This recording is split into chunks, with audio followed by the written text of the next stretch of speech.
Oh, we've done it, Dr. Corey. We found it. Recalibrating trajectory based on relativistic mass increase. If my integrals are correct, yes. By my calculations, I must be in space. You are going down, Sonic! Ah! Sonic, I'm ending this right here, right now! Whoa!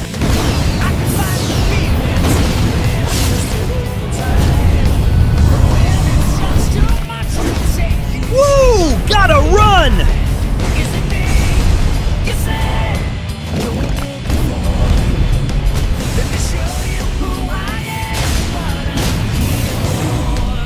It's no use. But why can't I defeat you? Because we're Sonic heroes, Corey!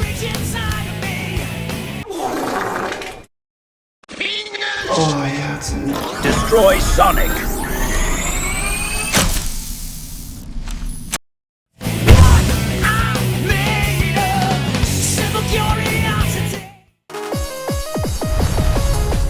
It's no use.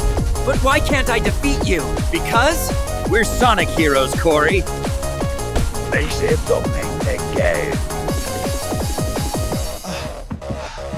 We finally did it, Dr. Corey. We found it.